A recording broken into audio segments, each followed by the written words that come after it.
ദൈവത്തിന് വേണ്ടി ഒരു സഹായം ചോദിച്ചു വന്നതാണ് ഞാൻ. ഇതൊരു അമ്പലമാണ്. സാധാരണ നമ്മള് ദൈവത്തിന്റെ അടുത്താണ് സഹായം ചോദിക്കുന്നത്. ഇത് ദൈവം തമ്പുരാൻ നമ്മുടെ അടുത്ത് ഒരു സഹായം ചോദിക്കുകയാണ്. നിങ്ങളുടെ അടുത്ത് കുറച്ച് പേരെടുത്ത് നിങ്ങൾക്ക് വിശ്വാസമുള്ളവർ മാത്രം ഇതൊരു സഹായം ചെയ്താൽ മതി. ഇതൊരു ഭദ്രാളി ക്ഷേത്രമാണ്. നമ്മളെ സഹായത്തിന് വേണ്ടി ഒരു അമ്പലത്തിന് സഹായത്തിന് വേണ്ടി വിളിച്ചാണ്. ഇതൊരു പ്രമോഷൻ ഒന്നും അല്ല കേട്ടോ. നമ്മൾ ഈ അമ്പലത്തിന് വേണ്ടി ഒരുപാട് ദൂരം നിന്ന് വന്നതാണ്. പണ്ട് ആരോ ഉപേക്ഷിച്ചു പോയ ഒരു അമ്പലമാണ്. ഭദ്രകാളിയാണ് ഇവിടുത്തെ പ്രതിഷ്ഠ. ഈ അമ്പലത്തിലൊന്നും ആരും വരുന്നൊന്നുമില്ല. അപ്പൊ എന്താ ദൈവത്തെ ഒന്നും നിങ്ങൾക്ക് വിശ്വാസം ഇല്ലാത്തോണ്ടാണെന്ന് അറിയത്തില്ല. ഇവിടെ ഒരുപാട് അമ്പലങ്ങളുണ്ട്. ഇത് ഏതാ സ്ഥലം? ഇവിടെ ഏഴംകുളം പത്തനംതിട്ട ജില്ലയിൽ ഏഴംകുളം എന്ന് പറഞ്ഞ സ്ഥലത്ത് ഇച്ചിരി ശകലം ഒരിഞ്ഞിട്ട് വന്നാൽ അതിൽ 1/2 കിലോമീറ്റർ പോലും ഇല്ല. ഇവിടെ ഒരു ഭദ്രകാളി ക്ഷേത്രമുണ്ട്. ഈ അമ്പലത്തിന്റെ പേരെന്തോ?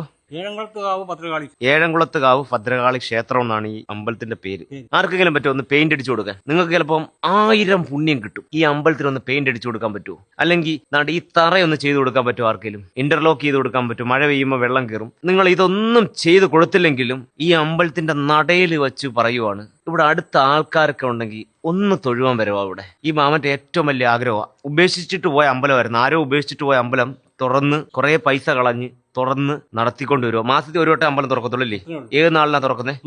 മകന്നാളിൽ അമ്പലം തുറക്കും. വേറെ തിരുമേനി വന്നാണ് തുറക്കുന്നത്. ഇവിടെ വൃത്തിയാക്കാനൊക്കെ എന്നും വരൂല്ലേ? ഒരു തിരുമേനി ഉണ്ട്. നിങ്ങൾക്ക് പറ്റുമെങ്കിൽ ഈ സഹായം ഒന്നും ആരും ചെയ്തില്ലെങ്കിലും നിങ്ങൾ ഏത് സ്ഥലത്ത് കിടക്കുന്നതാണെങ്കിലും ഈ അടൂര് വഴി പോവാണെങ്കിൽ ദയവ് ചെയ്ത് ഈ അമ്പലത്തിലൊന്ന് കയറി തൊഴുവണം കേട്ടോ. ചിലപ്പോൾ ഇത്രയും ഗതികെട്ട ഒരു ദൈവവും അമ്പലവും ഇവിടെ ഈ നാട്ടിലെ മനുഷ്യന്മാരൊക്കെ അമ്പലത്തിൽ പോകുന്നതും പ്രാർത്ഥിക്കാൻ പോകുന്നതും ഒക്കെ അവരുടെ ഗതികേടുകൾ അല്ലെങ്കിൽ അവരുടെ ഇല്ലായ്മയും വല്ലായ്മയും അസുഖവും ആഗ്രഹങ്ങളൊക്കെ പറഞ്ഞ് ഈ ദൈവം എന്ന് പറയുന്ന ആൾ അവരെ സഹായിക്കുന്നു വിചാരിച്ചിട്ടാണ് എല്ലാവരും അമ്പലത്തിൽ പോണേ. അല്ലാതെ അവിടെ ചെന്ന് മെഡിറ്റേഷൻ ചെയ്ത് ഭയങ്കര ആത്മീയതയുടെ അങ്ങടെത്താന്നുള്ള പ്രതീക്ഷയിലൊന്നും ഒരു മനുഷ്യന് പോകുന്നില്ല.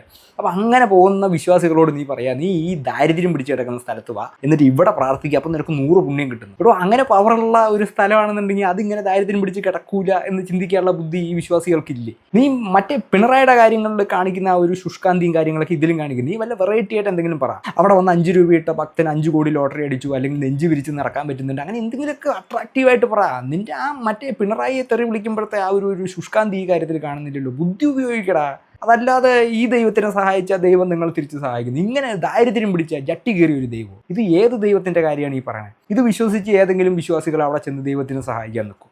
വിശ്വാസികളെ നീ അങ്ങനെ അണ്ടർ എസ്റ്റിമേറ്റ് ചെയ്യില്ല. അവരത്ര പൊട്ടന്മാരൊന്നുമല്ല. സംഭവം വിശ്വാസം എന്ന് പറയുന്നത് ഒരു പരിപാടിയാണെങ്കിലും ഇങ്ങനെ ദാരിദ്ര്യം പിടിച്ചൊരു സ്ഥലത്ത് നിന്ന് എന്തെങ്കിലും ചെയ്തു കൊടുത്തു കഴിഞ്ഞാൽ ദൈവം നിങ്ങൾക്ക് എന്തെങ്കിലും തരും എന്നുള്ള ഓഫർ നീ കൊടുത്തു കഴിഞ്ഞാൽ അത് എങ്ങനെ അവരെ എടുക്കുക? നീ കുറച്ചും കൂടി ബുദ്ധിപരമായിട്ട് എന്തെങ്കിലും ചിന്തിക്കുക.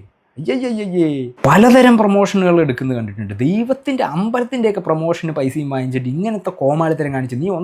നീ ചെയ്ത പരിപാടി അമ്പലക്കാരെ നീ പറ്റിച്ചു. ഈ സാധനം ഞാൻ റീച്ച് ആക്കി തരാം അടിപൊളി എന്നും പറഞ്ഞാൽ അവരുടെ നിന്ന് പൈസ വാങ്ങിച്ചിട്ട് അവരെ നീ പറ്റിച്ചു. എന്നിട്ട് നിന്റെ വീഡിയോസ് കാണുന്ന ആൾക്കാരെ നീ പറ്റിക്കണം ഇതും പറഞ്ഞിട്ട്. ഗതികെട്ടവൻ.